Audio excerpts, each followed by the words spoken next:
Have you ever watched a movie that makes you question whether ambition is a blessing or a curse? Because The Devil's Advocate had me sitting here like, maybe I don't want success that bad. It took me years to watch this movie, but before I did, I thought it was just another courtroom thriller, especially since it starred Al Pacino. But I was wrong. This movie is rather deep, and as I continue to watch it over the years, it always hits different every single time. This movie isn't just about good versus evil. It's about temptation dressed up in designer suits and corporate perks. It's about how easy it is to lose yourself when you get everything you desire. From the courtroom to the penthouse, Kevin keeps getting offers that sound like dreams but smell like brimstone, which can't be the case when you work for the devil. Literally. So, with that being said, while watching this movie, I noticed some things and I have my thoughts, but before we get to that, it's time to recap. So, let's get into it.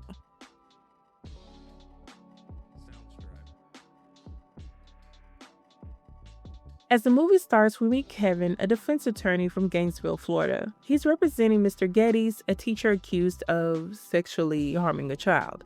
As Barbara, Mr. Geddes' victim, tells the court about what Mr. Geddes did to her, he starts reenacting his filthy actions underneath the table. Kevin notices this and is visibly disgusted. At this point, he knows this man is guilty. Honestly, I would have handed that man over on a silver platter. A pair of anguish for my mans. Disturbed, Kevin asks for a recess. When he walks out of the courtroom, he confronts Mr. Geddes about his sick actions. Mr. Geddes insists that Barbara is lying and reminds Kevin that it's his job to defend him. Kevin pushes him away and goes to the bathroom. Harry, a member of the press, comes into the bathroom and questions Kevin about his next moves and if he'd keep his winning streak. Mr. Lomax had no comment on today's events. Speculation, however, was widespread that the young lawyer's unblemished string of victories would come to an end in this courtroom. So not only did he have the pressure from defending Mr. Geddes, knowing he more than likely was a sicko who was trying to convince the court he wasn't, but he also had the pressure of keeping his winning streak going. See, ego is a tricky thing. It will make you go against what you believe in and what you stand for. And for Kevin, it made him do something disgusting, in my opinion. His cross-examination of Barbara was lethal. He insinuated that Barbara had been acting up in school, calling Mr. Geddes names, and drawing doodles mocking him. And Kevin kept reminding the court that Mr. Geddes' career was on the line. Then he brought up a game called Special Places, which was a game that was sexual in nature. Barbara had played this game with some other students, and it was during this game that Barbara brought up what happened between her and Mr. Geddes. Kevin accused her of threatening the kids to not tell anyone what she told them, and this is when things got really intense. You told them to lie, to falsely claim that Mr. Geddes had hurt them. These things did happen. Because it was tough on you, who kept you after class. That's what really happened, isn't it? No, I didn't want to be the only one. This admission allowed Kevin to win the case, which, in retrospect, I believe she meant that she wanted to see if she was the only one who'd experienced these things with Mr. Geddes. But anyway, we fast forward to Kevin celebrating his win with Harry, another one of his colleagues, and his wife, Marianne. While they're celebrating, he meets Lehman. Lehman had followed Kevin's progress all the way from New York. He wanted Kevin to help his firm pick a jury for an upcoming case in New York. Kevin doesn't believe this is a legitimate offer, so to amp it up and make it more appealing, Lehman told him his move would be all expenses paid, first-class travel and lodging, and he'd receive a lump sum regardless of the verdict. We meet Kevin's mother, Alice. Alice was involved in the church and super religious. Kevin tells Alice about his new job in New York, and his mother wasn't excited about it. She even blamed Marianne for influencing him to take it. Seeing that there was no convincing Kevin to stay, she gave him a warning. Fallen is Babylon the Great. It has become a dwelling place of demons. Revelation 18. Thou mighty city, in 1 hour hast thy mighty judgment come, and the light of a single lamp shall shine in thee no more. Kevin still held on to everything his mother taught him, even though he wasn't as involved in church as an adult. So, Kevin and Marianne arrive in New York. Kevin gets started with jury selection, and while Measle questioned each of the possible jurors, Kevin pulled him to the side to give him his thoughts. It's here that we see that Kevin had a gift of reading people and seeing past their outer appearance. He used discernment to his advantage. With the dreadlocks. That's crazy. That's a defendant's juror if I ever saw one. Did you see his shoes? He polishes those shoes every night. He makes his own clothes. He may look like a brother with an attitude to you, but I see a man with a shotgun under his bed. And number 6, she's damaged goods. She wants on this jury. Somebody hurt her and she wants revenge. Then we meet John Milton briefly. He's watching Kevin from a distance for now, and we'll officially meet him soon enough.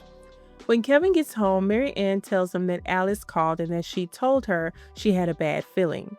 Mary Ann and Kevin wave this off as Alice being dramatic.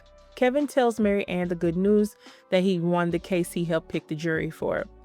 The next day, Kevin goes to Milton's office. As Milton shows Kevin around the office, he notices another attorney on the phone. He's mesmerized by her. Homeboy was physically stuck for at least a minute before he snapped out of it. Kevin finally meets Milton, his boss. Milton began asking him questions about his past cases, including if he thought Mr. Geddes was truly innocent. While Kevin didn't give him a straight answer, he does tell him that when he started the case, he had a clear conscience. Milton also asked him his secret for his winning streak, and Kevin admitted that he used to spy in on the jury using the hole that was in the bathroom. Personally, I wouldn't have admitted that to anyone, especially to my boss. Milton continues to give him a tour of his office and asks Kevin questions about his past, his life, and his family. His mother comes up. He tells Milton that his mother is religious and a preacher's daughter. Didn't rub off? The book? The church? No, I'm on parole. Early release for time served. While Kevin came to New York to help with jury selection, John wanted to keep him on as one of his attorneys. While he knew that Kevin was good, he wondered if the pressure would get to him. Some people, you squeeze them, they focus. Others fold. We fast forward to Lehman taking Kevin and Mary Ann to view different buildings since their stay in New York was going to be permanent. Happened to be where a few partners lived from the office, including Lehman. There were 2 apartments to a floor, and Lehman and Kevin will be staying on the same floor. Kevin and Mary Ann fall in love with their apartment. Mary Ann's innocence really came out here. She was thrown off by Lehman's wife, Jackie's greeting and her use of the word palate. This was a whole new world for her. Mary Ann was excited about the extra rooms in their new apartment, being that she really wanted kids. Kevin asked Mary Ann if she was on board, and she definitely was. Only getting behind this if you're on board. Hell, let's go back to Gainesville. We'll go back to the condo. You can keep scrounging for clients. And are you shitting me? Kevin meets his co-workers, including Christabella, the woman that had him stuck the previous day. He met Pam, who will be his guide as he transitioned into his role, and Pam informed him about the Philip Moyes case. Kevin meets Philip Moyes, a voodoo shaman, at his house. The meeting was pretty weird from the beginning. As Kevin walked around, he didn't see Philip at first, but then he popped up out of nowhere. Kevin introduced himself and told Moyes he was there about the animals. Moyes explained that he had an investment in blood and it was a spiritual currency. Before Kevin left, Moyes asked him the names of the prosecutors. He goes into the fridge and pulls out a cow's tongue to silence the prosecutors. Meanwhile, Mary Ann starts painting the apartment with Jackie's help. Sorbet green, what you think? Not with your complexion. Caribbean green. Something cooler, maybe, cooler. Too institutional. Marianne, I'm just trying to help. I mean, it's your walls. Do what you want. Mary Ann becomes consumed in decorating their new place and overwhelmed. She starts to feel like she doesn't have a purpose since she's not working anymore. She struggled with not having something going on for herself, especially since Kevin is engulfed in his work. Jackie tells her that she has to make an appointment if she wants to see her husband.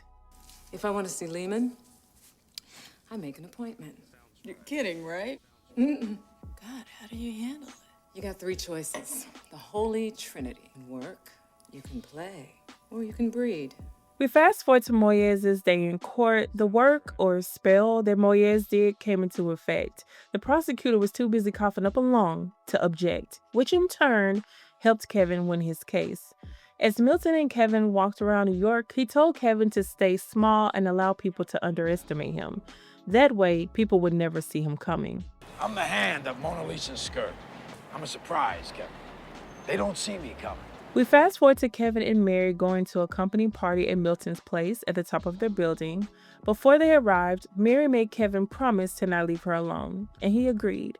They started off the night being introduced to a few people, and eventually they got separated. Marianne meets Milton, and they had their own side conversation. He asked her about her family, and Marianne admitted that she didn't have a good relationship with her father. John makes a suggestion about her hair. It's beautiful. It just doesn't belong to you. You put your hair back. Do it. See what happens. First, Mary questioned her design choices in her apartment. Now she began to question how she looked. Milton suggested she cut her hair, go back to her original hair color, and show off her neck more. You know, your natural color would really bring out your eyes.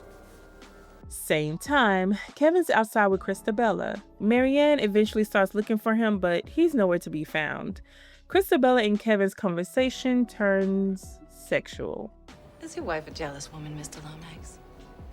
Oh dear, I'm gonna scare you away. I'm fine. Bet you like to be on top. Depends on the view.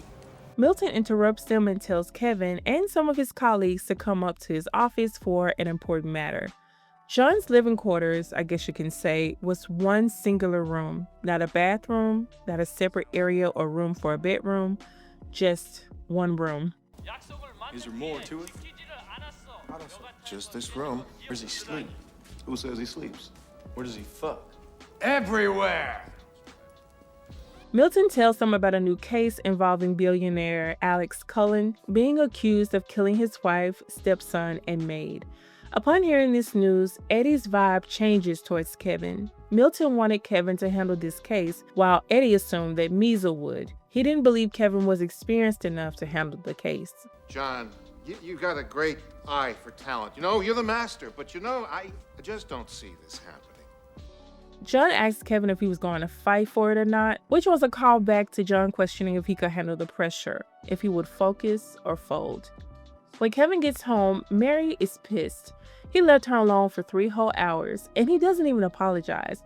He just goes on a spiel about how he will be representing a billionaire, which makes Mary even more upset. He was more worried about his career than her feelings. The next time you make a promise, you try and keep it. The next day, John, Edward, and Kevin meet with Alex. Alex was upset about the media stalking his every move. As Kevin tries to convince Alex that he should represent him, Eddie and John exchange glances, especially after Alex says that his prints were on the murder weapon. Alex was upset and complained about not being allowed to see his stepdaughter. We are going to hold on to this. Knowing what he was up against, he agreed to let Kevin represent him. Mary, Jackie, and another one of the partner's girlfriends go shopping to cheer Mary up. Girls try to convince her that retail therapy would soothe the loneliness, and as Jackie was trying on her dress, her face distorts and Mary's able to see her true demonic form, which terrified her. She tells Kevin about this, but he thinks she's just being ridiculous. He blames her acting out on her sister being pregnant again and trying to fit into a new world. Mary had been slowly falling apart this whole time, but now after seeing demons, Homegirl was going to go down the fast track to mental insanity or realization, however you want to look at it. It's like a test. The whole thing is like one big test. And God, I'm so lonely. I miss you so much. To pacify her, he tells her that they should try for a baby. Now, this was the absolute worst time to have a baby. Plus, he didn't even want a baby for real. He just wanted to keep her occupied. Tell me why, during sex, he has visions of Christabella instead of Mary. Kevin meets with Alex to get the details of the night the murders happened. They create a story that fits in with what was found. Alex gets irritated with Kevin asking about each move he made and how his fingerprints were on different items, that he gets up and acts out how he moved to stop further questions about the same damn thing. When Kevin saw the gun he was carrying, he demanded that he hand it over. Alex had been getting death threats, so he felt like he needed some form of protection. Kevin planned to reach out to Alex's sister so she could be a witness. Alice comes into town, and as soon as she gets there, they run into Milton. Alice seemed disturbed by his presence, with good reason, and we'll get to that. This isn't really your first visit to New York now, is it? You've done one hell of a job bringing him up, Mr. Lomax. I'm sure it wasn't easy. As Milton is talking to Alice, Mary notices Christabella eyeing down Kevin, and then when John asked him to come up and talk about the case among other things, Mary wasn't having it. That what you're doing when you're working late? Talking about? You know exactly what I'm talking about. The next morning, Alice tells Kevin she's going home. She tells him that he needs to do better with Mary Ann, but he dismissed her even when she offered to take her back to Florida. She offered him a word, but he dismissed that too. Wide is the gate and broad is the way that leadeth to temptation. It's a little early for scripture. I'm going to work. You can do whatever you want. Kevin meets Melissa Black, Alex's assistant. She was going to be another witness for Alex. Kevin learns that Eddie was in charge of housekeeping, which involved shredding files. He also learned about Weaver from the Justice Department. Eddie realized that Kevin had been shielded from a lot of the background work at the firm. Later on, as Kevin and Milton ride the subway, Kevin asked him about Weaver. John dismissed it, saying he didn't like to micromanage and he didn't know what Eddie was up to. As he's talking to Kevin, he stares at these guys, which gets their attention. What the fuck are you looking at? Maricela, su esposa. Ella estaba arriba con Carlos. Mira, amigo, están en la pipa fumando crime. Y después, en tu misma cama, él se la va a meter por el culo. Dándome vista y póngase el cuchillo donde merece. Listen, he told that man his own tea and influenced him to kill in one swoop. Devilish work. Mary Ann was still suffering in this house all alone. She woke up in the middle of the night and went to one of the rooms and noticed a baby sitting on the floor playing with her ovaries. And to make matters worse, she goes to the doctor and finds out she can't have kids. She had non-specific ovarian failure. While Alex had his supervised meeting with his stepdaughter, Kevin pulled up on him to discuss the case. Alex was upset that he was being watched, and he only got to see his stepdaughter for an hour. Kevin learned Alex's wife had told someone she thought Alex was cheating, and she had proof. What made this bad is that their prenup said that if Alex got caught having an affair, he'd have to pay his wife big bucks, which made this a motive. Alex admits that he had an affair with Melissa, his assistant, and Kevin planned to re-interview her now that he knew the truth. While handling the case, Kevin continued to check in on Mary. He confided in Milton about Mary, and Milton offered to take him off the case, but Kevin didn't want that. He didn't want to look weak or incapable of handling the pressure. It's your wife, man. She's sick. She needs you. She's got to come first. You mean the possibility of leaving this case has never even entered your mind? You know what scares me? I quit the case, she gets better, and I hate her for it. Kevin's plan was to finish the case so that he could put all his energy back into Mary. Baby, she was falling down a slippery slope hella fast. Time was running out. Kevin's opening statement for Alex's trial consisted of him admitting that he didn't like him as a person, but how that had nothing to do with him being guilty of murder. And Alex didn't appreciate this. At first. What the fuck was that about? They're gonna hate me. Listen to me like you've never listened to anybody before in your life. Because as long as you're out boning Melissa, you're not home killing your wife. Why didn't you say something before? We fast forward to Eddie revealing to Kevin that his name was in the firm's charter, and it looked like it had been there for years. Eddie threatened that if he backdoored him one more time, he'd take his partnership papers and shove them down his throat. He felt Kevin was taking his spot, and he was confused on why he received so much favor. Remember the Weaver Commission investigation? Tell your mentor. The next time Weaver calls me, maybe I'll just pick up the phone. Kevin immediately tells Milton about his altercation with Eddie. Milton doesn't seem too worried and even chalked it up to Eddie having a mental illness. He tells his assistant to get Eddie on the line immediately. Same time, we see Eddie running in the park. As he's running, he notices some runners coming up the trail. A random runner bumps into him. The second one warns him he's going the wrong way. Then he notices the three runners catching up to him. Then we see Mary staring out of the window as if she was reacting to what was happening to Eddie without seeing it. As Eddie tries to hide from the three runners, two homeless men try to rob him and beat him to death. This event sends Mary even further over the edge. Kevin brings in Melissa for further questioning to prepare her to take the stand, and it was during this that he realized that something was off with her story. Not long after, Kevin learned that Eddie was killed. He didn't even get a chance to process this because he had to be in court in 30 minutes. Milton insisted that Kevin let him worry about Eddie while he focused on Alex's trial. Kevin admitted that he knew Alex was lying, but Milton tried to sow doubt in his mind. He killed those people. You really believe that? Maybe it's your time to lose. We talked about this, remember? Kevin decides to follow through and continue fighting for Alex, and of course, Alex gets off. Kevin doesn't even get to celebrate because when he makes it home, the doorman tells him that Mary was out wandering the streets. He eventually finds her at a church with nothing on but the sheets from their bed. She tells him how she had a visitor, Milton. They talked for hours, and she appreciated the conversation since she hadn't talked to anyone or felt heard in so long. She even admitted to having sex with him. Kevin didn't believe this since he'd seen Milton pretty much all that day. Upset that he didn't believe her, she stood up and dropped the sheet, which exposed her body, revealing her scars. This finally influenced Kevin to put her in the hospital. And as she's being wheeled in, Mary told Kevin why she thought this was happening to her. Blood money, Kevin. We just drank it down, both of us. Winning those cases, taking the money. We knew they were guilty. But you just kept on winning. Kevin attends Eddie's funeral. While he's there, he sees Alex, his sister, and his stepdaughter. As he stares at them, he gets a vision of Getty's. Kevin realized that Alex didn't have an affair with Melissa. It had been with his stepdaughter. Nasty work.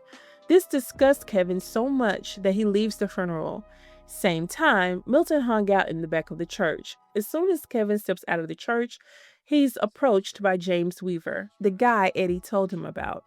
Weaver had been looking into him in Milton's firm. Weaver brought up some of Kevin's old cases, including Getty's case.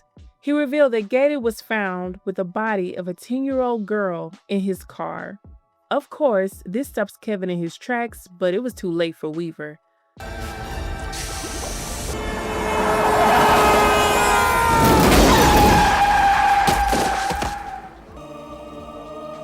Kevin visits Mary. She still wasn't doing well. Alice came back to take care of Mary, and Pam was there as well. And finally, Kevin started to believe Mary. Alice pulled Kevin to the side and decided it was finally time to admit the truth. She'd been in New York before. She met a guy and had sex with him, and that guy was Kevin's father.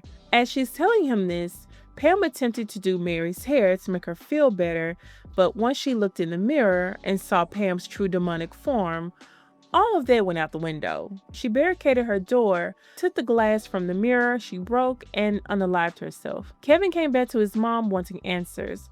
She told him that she and his father had conversations about God and how he knew the Bible like the back of his hand.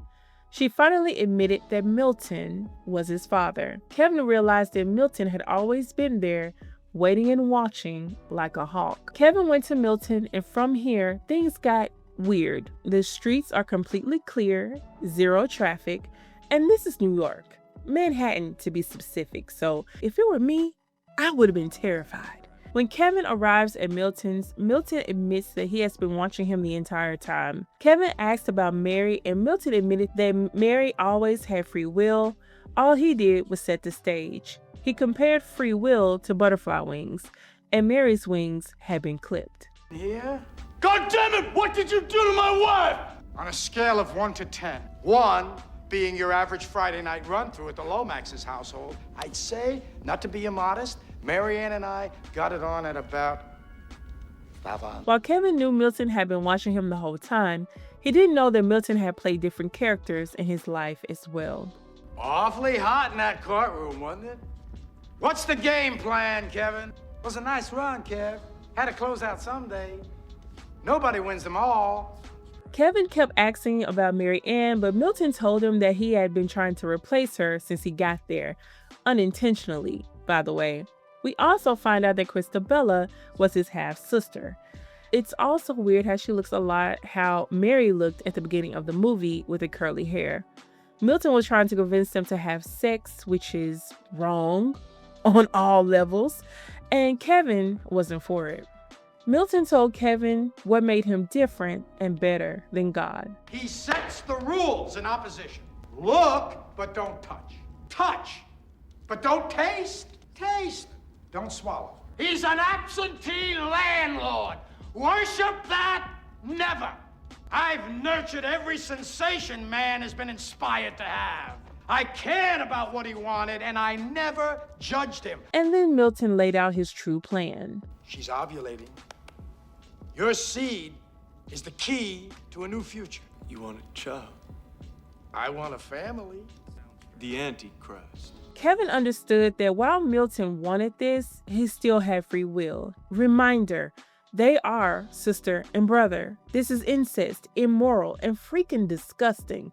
But Milton is really trying to negotiate this, but unfortunately, it doesn't go his way. It's time to step up and take what's yours. You're right. Free will, right? We go back to Florida when Kevin was in the bathroom during the Geddes case.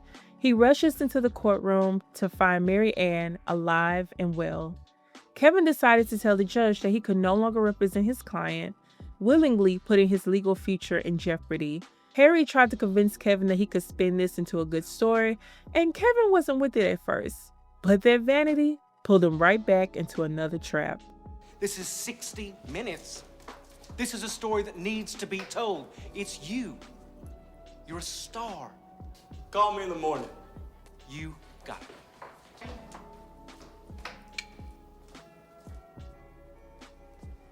Vanity. Definitely my favorite sin. And that was the end of the movie, and here are my final thoughts. The Devil's Advocate was a phenomenal movie. It wasn't just about law and sin. It was a modern retelling of the temptation of Jesus in the wilderness. In the Bible, Satan tests Jesus 3 times, appealing to physical need, power, and pride. And John Milton does the exact same thing to Kevin. Physical desire. He offers Kevin a life of luxury, pleasure, and indulgence, the lust of the flesh. Worldly power. He tempts him with influence, money, and the chance to be untouchable. Pride and vanity. He plays on Kevin's ego, his need to win, to be seen, to be that guy. Even when Kevin tried to do the right thing, vanity crept right back in, proving it was always about him. Kevin's success was always going to come with a cost, unfortunately. Milton made sure of that. He manipulated Mary Ann the same way he manipulated Kevin. He made her question her beauty, her confidence, her purpose, until there was nothing left. He took away her light, her mind, her ability to create, all symbolic sacrifices so Kevin could keep chasing power. And if you look closely, Christabella literally becomes a reflection of Mary Ann by the end. Milton takes Mary's essence and repackages it into sin. Mary's story parallels Kevin's mother, Alice's too. Both women wanted to be seen, heard, and understood, and Milton knew exactly how to exploit that. He didn't force them into evil. Remember, they always had free will. So Milton listened to them, made them feel special, and let them walk right into the trap themselves. Then there's a deeper symbolism, Mary's name. The Virgin Mary, her purity and goodness at the start, representing innocence untouched. Mary Magdalene, her corruption and suffering. The fallen woman, gaslit and broken by manipulation. Mary's entire downfall mirrors Kevin's rise. Every step he takes up the ladder, she sinks further down. This movie wasn't about the devil winning. It's about how easily we sell pieces of our soul for validation, attention, or success, and how sin doesn't always come with horns. Sometimes it shows up wearing Prada and knowing the Bible by heart. This movie has aged so well. It's one of my favorites, and every time I watch it, I catch something new. A line, a book, a bit of symbolism I missed before. If you haven't seen The Devil's Advocate, I highly recommend it. It's available to watch on YouTube for free for now, because YouTube loves to put their movies behind a paywall out the blue, child. Anyways, that's it for this review. Please like, comment, and subscribe if you haven't already. There won't be a review next week, but as always, I won't be gone for long. So see you next time, you guys. Bye.